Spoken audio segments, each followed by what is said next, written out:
ఈరోజు 2025 నుంచి 2026 సంవత్సరంలోకి అడగబెట్టబోతున్నాము. మరి అనంతపురం అర్బన్ నియోజకవర్గ ప్రజలకు, అనంతపురం జిల్లా ప్రజలకు, రాష్ట్ర ప్రజలందరికీ ఆంగ్ల నూతన సంవత్సర శుభాకాంక్షలు తెలియజేసుకుంటూ ఈ సంవత్సరం అందరూ ఆయురారోగ్యాలతో వర్ధిల్లాలని ఆ దేవదేవుని ప్రార్థిస్తూ రైతులందరికీ సమిష్టిగా వర్షాలు కురిసి మంచి పంటలు పండాలని, అదేవిధంగా ఉన్నత ఉద్యోగాలు విద్యార్థులు కలగాలని కోరుకుంటూ మరి అనంతపురం అర్బన్ నియోజకవర్గంలో ఉన్న పరిస్థితులందరూ ఈరోజు చూస్తున్నాము. ప్రజలందరూ చాలా నిరుత్సాహంతో కొనసాగుతున్నారు. ఈ కూటమి ప్రభుత్వం వచ్చిన తర్వాత కానీ గత ప్రభుత్వం కానీ ప్రజలకు ఏ విధమైనటువంటి మేలు చేయట్లేదనేటువంటి విషయాన్ని మరి అందరూ గమనిస్తున్నారు. మరి వచ్చే సంవత్సరం నుంచి అయినా ఈ ప్రభుత్వం ప్రజలందరికీ మంచి జరిగేలా, అభివృద్ధి పనులు చేపట్టేలా మన ఆ దేవుడు ఆశీస్సులు కలగాలని కోరుకుంటూ అందరికీ నూతన సంవత్సర శుభాకాంక్షలు తెలియజేసుకుంటాం.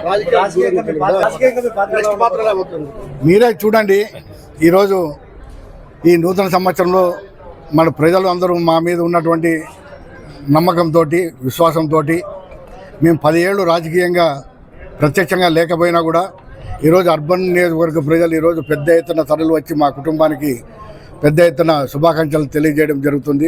మీరే గమనిస్తున్నారు, ఉదయం 7 గంటల నుంచి మరి ఇంత పెద్ద ఎత్తున అభిమానులు రావడం అనేది మా అన్నగారు చేసినటువంటి నారాయణ రెడ్డి గారు గత ఎమ్మెల్యేగా ఉంటూ మరి పట్టణానికి చేసినటువంటి అభివృద్ధిలో భాగంగానే ఈరోజు నగర ప్రజలు మమ్మల్ని, మా కుటుంబాన్ని వాళ్ళ గుండెల్లో పెట్టుకుంటున్నారు. మరి మేము 10 సంవత్సరాలుగా ప్రత్యక్ష రాజకీయాలు లేకపోయినప్పుడు కూడా ప్రజలు పెద్ద ఎత్తున తరలి వచ్చి మా కుటుంబానికి శుభాకాంక్షలు తెలియజేయడమే దీనికి ఉదాహరణ.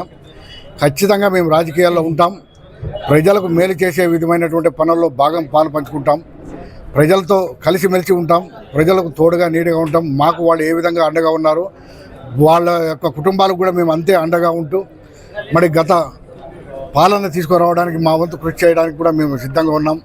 తప్పకుండా వచ్చే ఎన్నికల్లో మా కుటుంబం నుంచి పోటీ ఉంటుంది. రాజకీయంగా ప్రత్యక్ష రాజకీయాలకు రావడం జరుగుతుంది కూడా ఈ సందర్భంగా తెలియజేసుకుంటున్నాను. ప్రజల యొక్క ఆశీస్సులే మాకు శ్రీరామ రక్ష. ఈ అనంతపురం అర్బన్ నియోజకవర్గ ప్రజలు ఎప్పుడు మా కుటుంబాన్ని వాళ్ళ గుండెల్లో పెట్టుకొని చూసుకుంటున్నారు. మరి అటువంటి వారికి సేవ చేయడమే మాకు ఆ భగవంతుడు కల్పించినటువంటి ఆశీర్వాదం అనుకుంటాం. ఆ భగవంతుని యొక్క ఆశీస్సులతో ప్రజలతో మమేకమై ఎప్పుడు కలిసి జీవిస్తామనేటువంటి విషయాన్ని ఈ సందర్భంగా తెలియజేసుకుంటున్నాము. మరొకసారి అందరికీ నూతన సంవత్సర శుభాకాంక్షలు.